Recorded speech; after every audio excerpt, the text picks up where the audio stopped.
Since I was a little kid, there's been one message that has been drilled into my mind over and over again.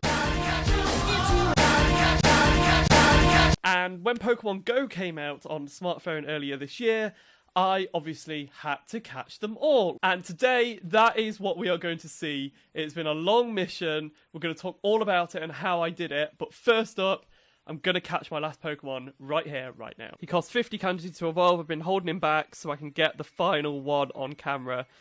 And here we go. The last Pokemon that I need. I can't believe it. Come on, sweet, sweet Harambe. Yes! The last Pokemon registered to the Pokedex. And there he is. Sweet dear Harambe.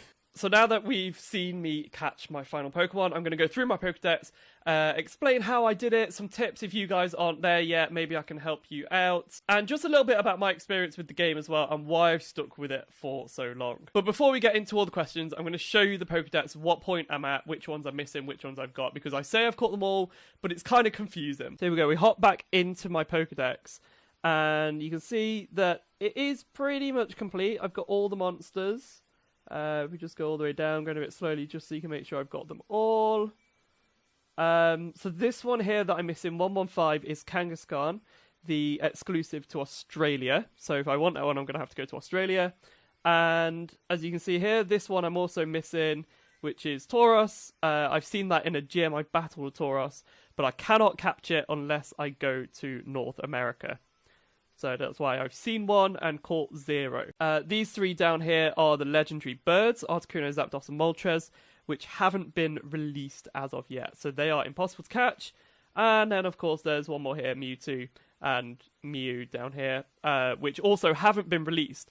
So I say that I've caught them all. I've caught all the Pokemon that I possibly can in Europe and Asia, what I like to call the Eurasian dex. So obviously I live in England, so it was relatively easy for me to get Mr. Mime, who is the creepiest Pokemon you will ever see. And earlier this year I was lucky enough to travel to Taiwan, where I caught Farfetch'd. We're on the search for it now. Find that Farfetch'd. Come on! Come on! Oh my god, it's so hot. Don't worry, Farfetch'd. I'm coming for you. Oh, what? It's not coming. Ah, yes. Yes. Right, I'm taking all precautions. Ultra Ball, Spin Ball, nice shot. It's got to be, yes, first go. It was meant to be. Oh, it's a beautiful day. It's a beautiful sight. What district are we in? Jishan.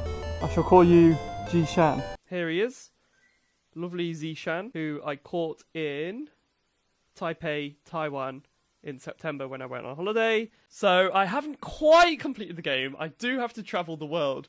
But, I mean, I've got as far as I pretty much can at this point. I'm really interested to know what people's last Pokemon were that they caught. I only got this one yesterday. Hitmonlee was my last Pokemon. And it really was difficult. Like I said, it was nearly 2 months of just needing the last one. And basically, I was just, for those 2 months, I was just grinding 10k eggs and just trying to hatch as much as possible and walk in as much as possible. So you go, I was caught him in London on the 12th of December, which was yesterday. So the first question, and you have a right to this question, and also you have the right to be suspicious, is did you cheat? And the answer is kind of yes and no. So I absolutely did not use any spoof, I didn't hack, I didn't teleport my character, any of that. Mostly because I'm not clever enough, I don't know how to do it, I can't jailbreak my iPhone just because I don't know how to do it. But the reason I'm kind of unsure whether I cheated was because I did use Fastmaps. Now, Fastmaps was this epic website which was open and operating for a little while, which was a live feed, and it showed you exactly where Pokemon were on a map. I did use that while it was running. It was fairly quickly taken down. But in my defense, I think Pokemon Go is an incomplete game. Especially when I was playing it, they got rid of the footprint tracker, so there was no way to track the Pokemon near you. And I don't think the game should have been released in the form that it was. And for me, Fastmaps completed the game, because what they have essentially done now is they've made this new tracking system which is pretty similar to Fastmaps. In my opinion, fast maps was just kind of what the game was missing, and they've introduced it anyway. It's just that at the time when I was playing, because I was playing from fairly early on in the versions, they didn't have any mapping system, so it wasn't really a playable game. So another question I get asked when people see that I'm still playing Pokemon Go, have you spent any money on it? I did spend money on the game, especially when it first came out, and I was super keen. Overall, over the past 7 months, I've spent about £40 on in-app purchases, which seems like a lot of money, and people are like, oh my god, I can't believe you spent money on Pokemon Go. So it was something I was enjoying, it was something that was entertaining me. Any other form of entertainment, you go to the cinema, you buy a DVD, you pay money. £40 over 6 months. I'm happy with that investment. For me, that's 6 months of entertainment for £40. That's not bad. And also my logic was, when the game first came out, it suffered a lot from server problems. People couldn't log on because it was overwhelmed.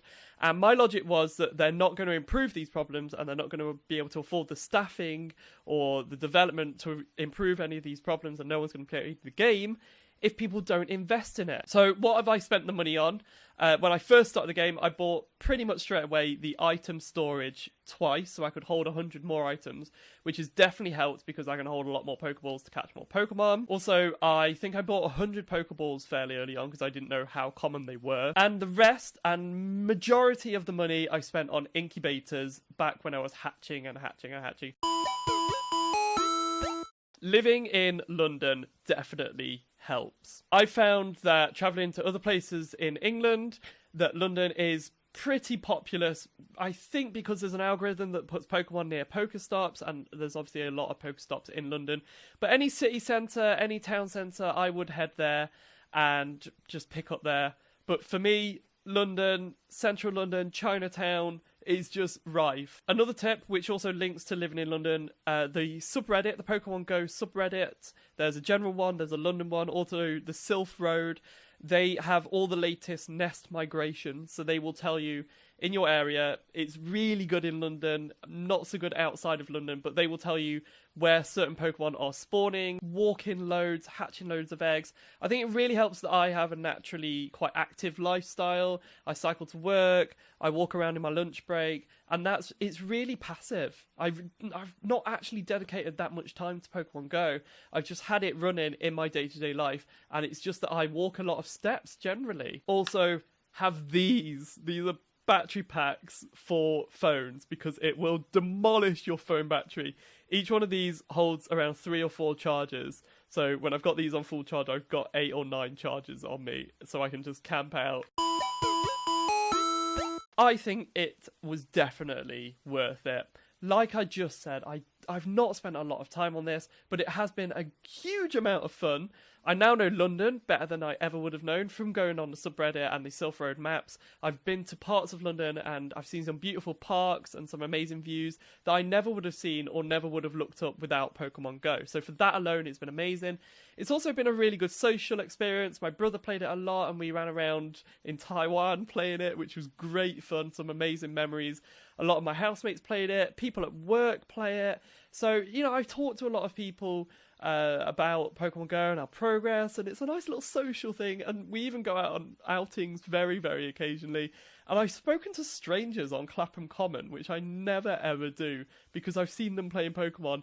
I've teamed up with strangers at Pokemon gyms and battled together. So it's been great fun. I really enjoyed it. And it is really rewarding to see the little squares in the Pokedex fill up. And when I finally got that Hitmonlee yesterday, and I just evolved Harambe just now, it is satisfying. And it's quite rewarding to think that your hard work and your kind of logistical skills and planning has all come together. In fact, I've even got in this notebook what I'm reading my script off now. I guess it's a really basic spreadsheet of the last few Pokemon that I needed. So we've got here remaining candy, how many more I need to catch to fulfill the candy, and what it is that I'm evolving. So you can see my last ones here were Nidoqueen, Ninetales, Wigglytuff, Primeape, Alakazam, Machamp, Muck, and down at the bottom here, Hitmonlee. So I would cross these out every time I caught one and update the little stats. So it was quite rewarding and quite satisfying to have little grids and things like this. I know, I'm such a nerd. Such a nerd.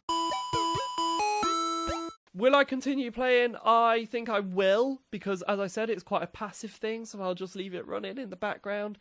literally the day that I caught Hitmonlee, they released new Pokemon. They brought out Pikachu and Togepi. I've not seen any of them yet, and I've still not got Pikachu in the Santa hat. So I think I will keep playing. I don't know if I'll spend any more money on it. If they bring out Mewtwo and they bring out the legendary birds, then yes, I'm definitely going to be on that. But if they bring out another 100, I'm not in any rush to finish it. So there you go. I pretty much completed Pokemon Go. I just need to go to North America and Australia now. If anyone would like to take me, that would be great. I'm willing to go with you. I've not got any plans to either of those places anytime soon, so I don't know if I'll be filling the Pokédex. It would be nice one day to maybe do that, but it's looking pretty difficult at the moment. So thank you very much for watching this video. Keep grinding if you're playing still. Let me know in the comments below if you are still playing, and if so, what's your last Pokemon, or what do you think your last Pokemon will be? And also, if you've got any more questions about Pokemon Go, maybe I can help answer them. So until I've completed Gen 2, I will see you next time. Shiny Charizard for life.